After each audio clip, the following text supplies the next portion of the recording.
Now coming up, and this is going to be a dandy. Robert Smith taking on David-Traber. George is going to stay with us a couple of frames, and we'll break it down. Robert Smith. It's one of our highest-scoring tournaments of the year. George Branham averaged over 220 and finished 39th. Wow. Here's a guy that can really bring it, huh, George? Yeah, this guy has a lot of energy, man. Wow. He's unbelievable. Ball change, Last too. time I threw it there, it's hooked. All right. Seems like they're a little tighter on the show right now. This is definitely a ball change. It's not the same ball he used the first game. His speed is right around the same. Looked like it was a little left of target. He played the first game. Oh, yes. Former All-American at San Diego State back in 1994. A great amateur career for Robert Smith, winning the U.S. Amateur back in 93. Get it right. Get it right. Hear what he says there is get it right. What does he mean by that, George? It means get the ball right off his hand quicker. He got that a little in, and the ball kind of laid off. What's that going to do if he gets it right quicker? It's going to hook like that ball. Yeah, baby. Not that much. It's going to hook like that. We're not too far from Brooklyn, are we? Boy, did that ball boomerang off the edge of the gutter. Watch this. Again, you see that speed being up over the 20s? That is just right of where David-Traber wanted it. Hey, got the good break crossing over, tripping the 6 out. That'll loosen you up a little bit. That'll get that swing to loosen up. Now the 39-year-old out of Woodstock, Illinois, just outside of Chicago. 4 career titles to his name.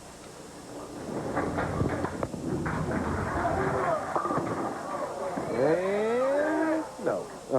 Denied. Hey, look, he tripped the 6 in the first frame. What do you think? He's going to back it up with a trip 4? I mean, let's not get crazy here. George, you know, I talked to you, yesterday. You said you've been working on your release. I watched you in match play in Dallas. You know, the players this week told me that the key for them was keeping their hand underneath it. And what did you find? What happened when you kept your hand underneath it versus going around it?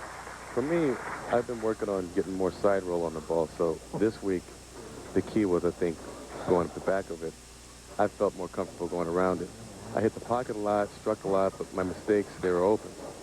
So maybe I should have moved right and played them more end over end, heavier roll, and less hook. But, you know, I felt more comfortable doing what I was doing. Well, picking up where he left off. You, by the way, at the bottom of your screen, you see where your favorite player wound up this week. Right. All you got to do. Ball's going to hook. Don't tug it. Yeah, you see, we talked about the ball change. Robert's actually on a weaker ball than he used the first game. Why do you think that is? What do you think the reasons are behind that? I think he wants to move further right into the dry and try to angle it up and tighten the line up a little bit more. So when the lanes break down, he doesn't have to move left. He can keep it on line and stay out. But he's got to watch it because he can leak it too far to the right with a weak ball. It'll fall off into the gutter. Well, he's up by 10 right now, but he was doing what Jason Couch did, just teetering on the edge of disaster there. Right now, Robert Smith's rep rate, a little bit higher than what we saw Jason Couch use. He's right around the 450s. David-Traber, right around 286, 287. There, Dave gets it going. The man who's made the final 32 the last 6 tournaments has been throwing good shots the last couple of weeks. This is one of the things we wanted to talk about as far as speed of rotation and how a player goes from big hook to a small hook. Basically, if you look at the bowling ball and you draw a straight line between the thumb and the fingers, we call that the equator. At the bottom of the swing or at the point of release, the higher the fingers are above the equator line, the straighter you're going to throw it. And the more below that line, the more hook and the more power. Yeah! David-Traber, George, obviously a prime example of a man What we're talking about.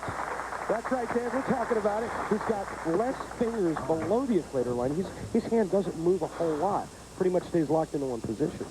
Exactly. He's, you know, I picked Dave to go all the way through this field. I think he has the best look out of all these guys because he's going more direct, more speed. So if he does tug it, the ball's going to lay off. He's going to carry ticklers and high trip fours. And he told me, Ron, this is his bread and butter. Yeah. Swinging it right up the G, he calls it. Chunk Stone, slinging it up the G. There you go. Straight from David Ozio. He's swinging it. That's swinging. Swinging. Actually, Well, the season-ending battle at Little Creek begins March 12th, and your vote in the Geico Direct Battle ballot will determine the final player in this limited 32-man field. George Branham III won the first week of voting. Del Ballard Jr. won this past week, and beginning today, there are 5 new pros on the ballot. You can cast your vote by logging on to the homepage, PBA.com, and clicking on the Battle of Little Creek link.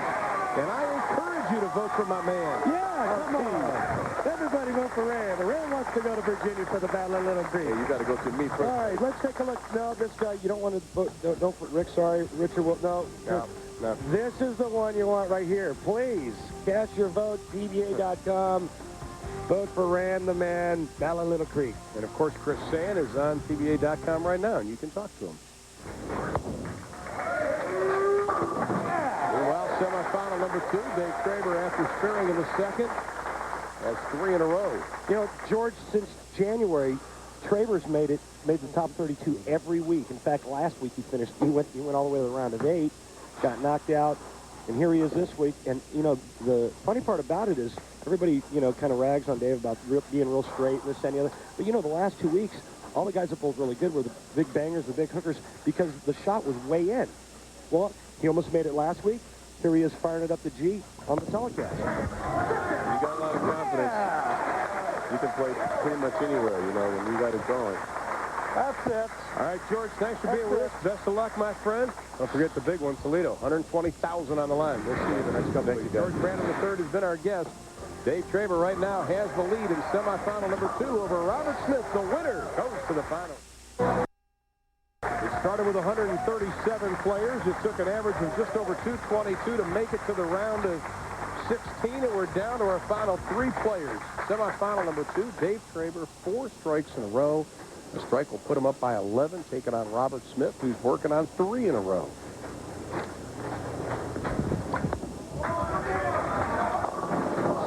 Ooh. I Jason got Couch it already. left. That's why. That's exactly right. Jason Couch already into the finals against